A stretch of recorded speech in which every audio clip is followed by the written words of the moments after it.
Mathilde Bourges, bonjour. Bonjour. On est sur le site de Chartres de Novo Nordisk, donc champion international dans la pharma. Là, on est sur le Tour de France de nos industries organisé par Opco2i et BPI France évidemment. Donc là, on est dans la pharma. L'industrie, ça touche tous les secteurs. La pharma, vous êtes donc un acteur mondial. Chartres, c'est une histoire d'amour presque entre Novo Nordisk et la région parce que vous êtes arrivé déjà dans les années 60, en 61 je crois. Pour le début des investissements. Ça s'est bien passé. Vous avez commencé, vous me disiez, il y a 14 ans, entre 61 et il y a 14 ans, vous étiez à 600, 650 collaborateurs. Aujourd'hui, 1800 collaborateurs sur site, 500 emplois prévus, un plan d'investissement de 2,1 milliards augmenté de 130 millions. Bref, ça n'arrête pas. Merci d'être avec nous. C'est un grand plaisir. Première question, quand on est un géant mondial de la pharma et qu'on choisit Chartres, il y a forcément une raison. Laquelle ? Alors la raison pour laquelle Novo Nordisk a choisi Chartres dans les années 60, déjà c'était la localisation géographique. L'objectif pour Novo Nordisk à ce moment-là, c'était son premier site en dehors du Danemark, donc d'avoir une localisation qui permette d'être assez ouvert sur l'ensemble du monde en termes de logistique et en termes de flux. La proximité de Paris, justement toujours dans cette idée d'avoir une plateforme multimodale à proximité d'un site de production. Et puis pourquoi la France ?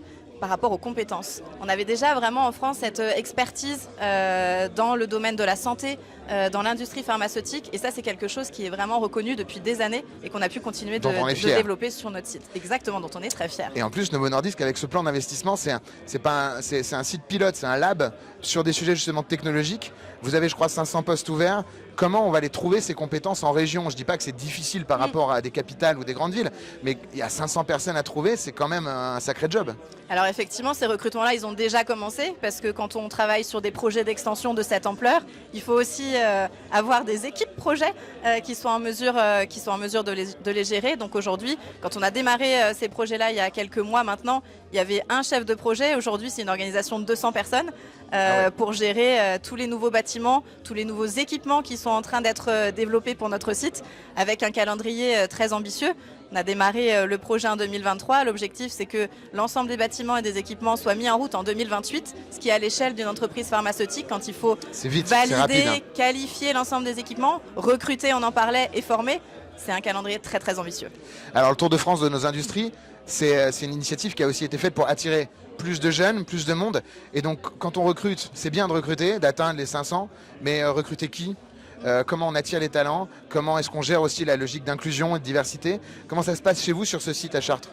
Alors effectivement, l'attractivité, ça reste un enjeu majeur pour nous, pas seulement de l'entreprise, mais vraiment aussi au niveau du territoire, puisque l'objectif, c'est de pouvoir inciter des personnes à venir travailler chez Novo Nordisk, à se projeter dans l'entreprise, à pouvoir être développées, mais aussi avoir envie d'avoir une vie dans un cadre qui soit agréable. Donc il y a vraiment des enjeux de territoire, j'ai envie de dire, pas seulement de l'entreprise. Et c'est pour ça qu'on travaille aussi avec des organismes de formation. On est en train de créer des partenariats avec des écoles pour pouvoir créer les parcours de demain qui vont nous permettre de développer les compétences des jeunes. C'est aussi l'objectif de ce Tour de France des industries, c'est faire découvrir les métiers de l'industrie aux jeunes, leur faire aimer aussi l'industrie, un petit peu dépoussiérer au passage l'image et les clichés qu'il peut encore y avoir. Et ça fait vraiment partie des enjeux que nous, on peut avoir au quotidien.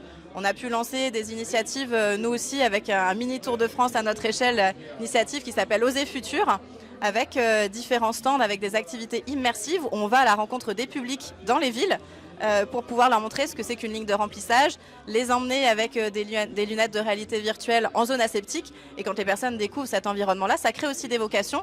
Et après, l'idée, c'est d'avoir tout le parcours avec des formations pour que les personnes puissent se réorienter ou que les jeunes puissent aussi être attirés dans les bons parcours de formation pour répondre aux besoins en termes de compétences. Et on voit qu'aujourd'hui, vous avez mis les petits plats dans les grands pour accueillir BPI France, les lycéens et les étudiants qui arrivent avec, on voit de la techno, de la VR, des outils de production extrêmement innovants. Donc on y va, on vous emmène sur le site de Novo Nordisk à Chartres. Merci infiniment Mathilde Bourges de nous avoir accueillis aujourd'hui. On se retrouve dans un instant pour la visite des lieux et pour la suite des interviews. Avec plaisir, c'est parti. Merci beaucoup.